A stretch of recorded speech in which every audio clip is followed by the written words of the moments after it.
श्री स्वामी समर्थ। आज मी तुम्हाला स्वामींची शपथ घालणार आहे, जी तुमच्या फायद्यासाठी नाही तर स्वामींचा हा अत्यंत महत्त्वाचा संदेश लाखो गरजू लोकांपर्यंत पोहोचवण्यासाठी आहे। स्वामी म्हणतात, भिवू नकोस, मी तुझ्या पाठीशी आहे।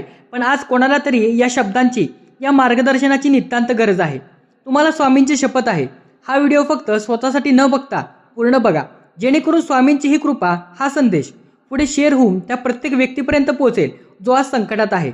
चला तर मग स्वामींचे कार्य पुढे ठेवूया आणि व्हिडिओ पूर्ण पहा आणि कमेंटमध्ये श्री स्वामी समर्थ नक्की लिहा। भक्तांनो, आजचा हा व्हिडिओ तुमच्या आयुष्याला एक नवी दिशा देणारा ठरणार आहे। व्हिडिओ सुरू करण्यापूर्वी तुम्ही जर स्वामींचे खरे आणि लाडके भक्त असाल तर कमेंटमध्ये लगेच होय स्वामी आई असे टाईप करा आणि या व्हिडिओला एक लाईक नक्की करा। जर तुम्ही या चॅनलला नवीन असाल तर आपल्या चॅनलला सबस्क्राईब करा। थांब, आज हे ऐकलं नाहीस तर पुढचे 6 महिने पश्चाताप करशील। तुझ्या मनात जी इच्छा आहे ती आज पूर्ण होण्याच्या मार्गावर आहे। आजचा दिवस साधा नाही। आज तुला जो व्हिडिओ मिळणार आहे तो तुझं आयुष्य बदलून टाकणार आहे। दुर्लक्ष करू नकोस, हीच वेळ आहे जी तू वाट पाहत होतास। आज साक्षात स्वामींनी संकेत दिला आहे, पण हा आशीर्वाद सगळ्यांना मिळत नाही। एक फोन, एक बातमी आणि सगळं आयुष्य बदललेलं। तुझ्यावरच का संकट येत आहे याचं उत्तर तुला आज मिळेल, कारण देवाने तुला निवडलं आहे। पण त्यासाठी तू अजून तयार आहेस का? तयार असशील तर होय स्वामी आई असे टाईप कर, व्हिडिओला लाईक कर। बाळा, वेळ संपत चालली आहे आणि ही शेवटची खूण आहे। तुझ्या शत्रूंची चाल आता उलटी पडणार आहे। जे अशक्य वाटत होतं ते सुद्धा शक्य होणार आहे, कारण आज तुझी प्रार्थना ऐकली गेली आहे। हा व्हिडिओ शेवटपर्यंत पाहिल त्यांनाच पूर्ण फायदा मिळणार आहे। होय माझ्या लेकरा, शेवटी काय होणार आहे हे तुला आधीच सांगते। आज तुला एक अशी बातमी मिळणार आहे ज्याची तू खूप दिवसांपासून वाट पाहत होतास। पण प्रश्न आहे, तू त्या क्षणासाठी तयार आहेस का? होय माझ्या लेकरा, कारण प्रत्येकाला ही संधी मिळत नाही।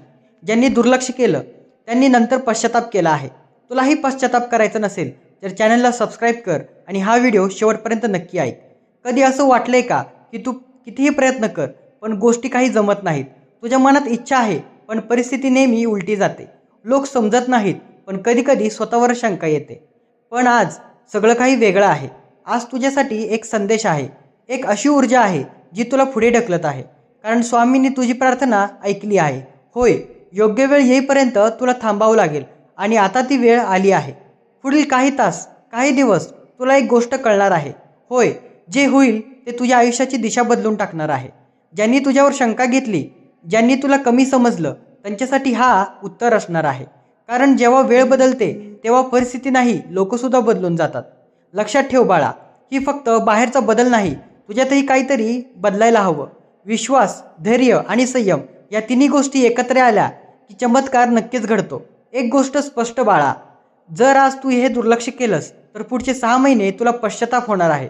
म्हणून आजच एक छोटासा निर्णय घे, मनात विश्वास ठेव आणि मी तयार आहे असं कमेंट कर। जेव्हा तुझा क्षण तुला आठवणार तेव्हा तुला फक्त आनंद राहील। जर तुला वाटत असेल की हा संदेश तुझ्यासाठीच आहे तर कमेंट बॉक्समध्ये मी तयार आहे असं लिही। भक्तांनो, स्वामींचा हा संदेश अत्यंत तीव्र आणि सत्य आहे। शत्रूंच्या चाली कशा उलटणार आहेत हे समजून घेण्यापूर्वी तुम्ही चॅनलला सबस्क्राईब केले नसेल तर आत्ताच सबस्क्राईब करा। माझ्या बाळा, तुझ्या शत्रूंचा गेम ओव्हर आहे, कारण तुझ्या शत्रूंसाठी वाईट बातमी आज मिळणार आहे। तुझ्या नशिबात असं काही अद्भुत घडणार आहे की तू विचारही केला नव्हतास। होय माझ्या लेकरा, येणाऱ्या 10 मिनिटांमध्ये तुझ्या घरात मोठी आनंदाची खुशखबर येईल। म्हणून तू हा संदेश दुर्लक्ष करू नकोस। ज्यांनी तुला त्रास दिला, आता वेळ त्यांची आहे। होय माझ्या लेकरा, तुझे सर्व स्वप्न हे सत्यात उतरणार आहेत। शत्रूची चाळ ओळख, नाहीतर तो तुला संपवणार आहे। कारण शत्रू हा बाहेर नसून तर तुझ्या घरातच आहे। तुला असं वाटत आहे की सगळे तुझेच आहेत, पण नाही। शत्रू समोरून नाही तर मागून वार करतो बाळा, आणि तो तुझ्या जवळचाच असतो। म्हणून सावध राहा, तुझे चांगले दिवस आता नक्की येणार।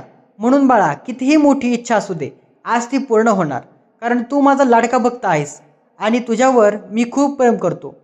जर तुझंही माझ्यावर प्रेम असेल तर लव यू गॉड असं टाईप कर, कारण तुझ्या नशिबाचे दरवाजे आता उघडले जाणार आहेत आणि तुझ्या घरात आनंदाची बातमी येणार आहे। आता तू बंद डोळ्यांनी नाही तर खुल्या डोळ्यांनी चमत्कार पाहणार आहेस। होय माझ्या लेकरा, तुझा त्रास संपला, कारण तुझ्या डोक्यावर स्वामींचा हात आहे। माझ्या बाळा, या क्षणी ताबडतोब तू हा संदेश जास्तीत जास्त लोकांना शेअर कर आणि चमत्कार बघ। तू व्हिडिओ सोडलास तर तुला कधीही स्वामी माफ करणार नाहीत। तू मागता मागता थकून जाशील, ते सर्व काही मी तुला आज देणार आहे। होय माझ्या लेकरा, विश्वास ठेव। जिथे विश्वास आहे तिथे अशक्य काहीच नाही। माझे भक्ता, तू कितीही हार मानलीस तरी मी तुला एकटं सोडणार नाही, कारण तू माझा लाडका भक्त आहेस. माझ्या बाळा, बघ, तुझा अपमान करणारेच आता तुझ्यासमोर नतमस्तक होणार आहेत. म्हणून तू शांत राहा, स्वतःची किंमत ठेव, कारण तूच जर स्वतःची किंमत ठेवली नाहीस तर लोकसुद्धा ठेवणार नाहीत. म्हणून माझ्या लेकरा, आज जर समाजामध्ये तुला स्वतःची किंमत वाढवायची असेल, लोकांनी तुला नोटीस करावं असं वाटत असेल, तर तुला स्वतःची इमेज वेगळी बनवावी लागेल. होय, सर्वांपासून थोडं अंतर ठेवून राहा. जर तू रोज एखाद्याच्या घरी गेलास तर काही दिवस त्या व्यक्तीला चांगलं वाटेल, पण काही दिवसानंतर ती व्यक्ती तुझा कंटाळा करायला लागेल. म्हणूनच काहीच दिवस एखाद्यापासून दूर राहा आणि तुझी किंमत तू जागी ठेव. जर तू नेहमी प्रत्येकासाठी अवेलेबल राहिलास तर तू व्यक्ती तुला किंमत देणार नाही. होय माझ्या लेकरा, थोडंसं अंतर दिलं की आपल्याला इज्जतसुद्धा मिळते. म्हणून माझ्या लेकरा, बघ, प्रत्येक गोष्टीसाठी तू दुसऱ्याची मदत घेऊ नकोस. कुठल्याही लहान सहान गोष्टीसाठी दुसऱ्याची मदत घेणं तू टाळ. यामुळे समोरची व्यक्ती तुला कमजोर समजायला लागते. स्वतःची बुद्धी देखील चालवून स्वतःचे प्रॉब्लेम स्वतः सोडवण्याचा प्रयत्न कर. यामुळे तू सक्षम आहेस असे समोरच्याला वाटेल आणि छोट्या छोट्या गोष्टीत तुला आनंद मिळेल. तू ज्या आयुष्यात फॉलो केले नाहीस तर नक्कीच तुझ्या आयुष्याला सुख, समाधान आणि संपत्ती लाभणार नाही. भक्तांनो, हा मौल्यवान उपदेश स्वतःच्या आयुष्यात उतरवा. स्वामींच्या या अमूल्य ज्ञानासाठी चॅनलला सबस्क्राईब आणि व्हिडिओला लाईक करा. तुमच्या एका सबस्क्राईबमुळे आम्हाला असे आध्यात्मिक विचार तुमच्यापर्यंत पोहोचवण्याची ऊर्जा मिळते. माझ्या भक्ता, जर समाजामध्ये तुला तुझी इज्जत कायमची ठेवायची असेल तर तुझे सर्व दुखवटे सगळ्यांसमोर वाटू नकोस, दाखवू नकोस. तू जर प्रत्येक वेळेला तुझ्या आयुष्यात काही वाईट घडलेलं असेल ते दुसऱ्यांना सांगितलंस तर समोरच्याला वाटेल की काय रोज तेच. म्हणून एक गोष्ट कायम लक्षात ठेव, सुखामध्ये सगळे आपल्याला सोबती असतात, दुःखामध्ये आपल्या सोबती कोणी नसतं. दुःखाच्या संघर्षात काळात आपल्याला एकट्यालाच सामना करावा लागतो. म्हणून स्वतःमध्ये जिद्द ठेव आणि सर्व दुःखवटे इतरांसोबत वाटत फिरण्यापेक्षा त्यामधून मार्ग काढ आणि ताठमानेने जग. यामुळे लोक तुझी आपोआपच इज्जत करायला लागतील. बाळा, एखाद्याने तुझा अपमान केला आणि त्यात तीच गोष्ट जर तू दुसऱ्या तिसऱ्याकडे सांगत राहिलास तर ती सुद्धा व्यक्ती तुझा अपमानच करेल. म्हणून तू प्रत्येक गोष्टी सगळ्यांकडे सांगत बसू नकोस. याने तुझं दुःख आणि त्रास कमी होणार नाही, हे अजूनच वाढणार आहे. होय माझ्या लेकरा, कामापुरता मामा हल्लीचं जग झालं आहे, कारण खूप स्वार्थी दुनिया आहे. कोणीही गरजेशिवाय आपल्याला बोलत नाही. मग आपली वागणूक अशी पाहिजे, ज्या व्यक्तीसोबत आपल्याला जेवढं काम करायचं असेल तेवढेच त्याच्या संपर्कात राहा. रिकामे तासनतास गप्पा मारणे, एखाद्याच्या घरी सारखे जाणे, गरज नसतानाही आपली इज्जत घालवणे, समोरच्याने आवाज दिला की लगेच पळत जाणे. जेवढी आपली जवळीक वाढेल तेवढी आपली किंमत कमी होत राहील.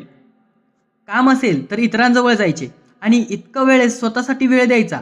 तुमच्यासाठी काय कमी आहे यावर अभ्यास करायचा. नाहीतर काही मूर्खांना सवय असते, वेळ मिळाला नाही की लगेच पळाले दुसऱ्याच्या घरी, दुसऱ्याच्या सोबत, दुसऱ्याच्या आयुष्यात, आणि याने त्यांची किंमत कमी होते आणि त्यांचा अपमान होत असतो. कणकी समोरची व्यक्ती त्याला मग रिकामटेकडा, बिनकामाचा आणि चिल्लर समजायला लागते आणि चिल्लराचा आवाज नोटांपेक्षा जास्त येत असतो बाळा. म्हणूनच आता तूच ठरव, तुला चिल्लर बनायचं आहे की काय. जर तुला वाटत असेल की हा संदेश तुझ्यासाठी आहे तर कमेंट बॉक्समध्ये मी देवाचा देव माझा असे टाईप कर आणि हा व्हिडिओ तू जास्तीत जास्त लोकांना शेअर कर. माझ्या भक्ता, तू खूप वेळा जास्तच लोकांना महत्त्व देतोस आणि तुझी ही सर्वात मोठी चूक आहे. कारण गरजेपेक्षा जास्त महत्त्व दिलं तर लोक डोक्यावर बसतात. स्वतःचा मान सन्मान जर ठेवायचा असेल तर लोकांपासून, जवळच्यांपासून अंतर ठेव. आपण कोणाला किती महत्त्व देतो याची नेहमी काळजी घे. तर तुझी ही काळजी लोक घेतील. लोकांचा स्वभाव ओळखायला शिक. काही वेळ आपल्याला समोरच्या व्यक्तीचा स्वभाव माहीत नसतो आणि आपण त्याच्याशी सहजतेनं आपलं मन मोकळं करायला लागतो, पण त्याची समोरची व्यक्ती काहीतरी चुकीचा अर्थ काढते. म्हणून कोणाशी जवळीकता निर्माण करायच्या आधी त्या व्यक्तीचा स्वभाव ओळखून मगच त्याच्याशी बोल, त्याच्याशी वाग आणि त्याच्याशी तू नातं बनव. नाहीतर मग नंतर तुझ्या हातात पश्चात्तापाशिवाय काही राहणार नाही. होय माझ्या भक्ता, तुझा अपमान झाला, कोणी तुझा अपमान केला तर त्या अपमानाचा बदला त्याच्याशी भांडून नाही तर त्याच्यापेक्षा जास्त यशस्वी होऊन घ्यायचा. कोणाशीही वाद घालत बसायचा नाही. सर्व काही वेळेवर सोडून द्यायचं, कारण वेळ प्रत्येकाची येते आणि वेळच त्या व्यक्तीला उत्तर देते. माझ्या प्रिय भक्ता, आता हा संदेशाचा अंतिम आणि महत्त्वाचा भाग चालू होतोय. तुला नेहमी आनंदी राहायचं असेल आणि लोकांनी तुझी किंमत करावी असं वाटत असेल तर एक गोष्ट लक्षात ठेव, कोण काय करते, कशासाठी करते, कोणासाठी करते या गोष्टींकडे अजिबात लक्ष देऊ नकोस. या गोष्टींपासून तू जितकं लांब राहशील तितकं तू आनंद राहशील. होय माझ्या भक्ता, जर तू बोलत राहिलास तर तुला अतिशय आनंद समजतील. म्हणून बोलताना जेवढे गरजेचे आहे तेवढेच बोल आणि लोकांवर तुझं इम्प्रेशन पाड. होय माझ्या भक्ता, दररोज अशा सकारात्मक विचारांसह आपण भेटतो. जर माझे हे विचार तुम्हाला आवडत असतील आणि पटत असतील तर नक्कीच माझ्या चॅनलला लाईक आणि शेअर आणि सबस्क्राईब करा आणि हा व्हिडिओ जास्तीत जास्त जणांना शेअर करा. तुमच्या सर्व चांगल्या इच्छा स्वामी माऊली पूर्ण करो. तुमचं दुःख कायमचं संपून जावो आणि तुमचं नशीब भरभराटीला येवो.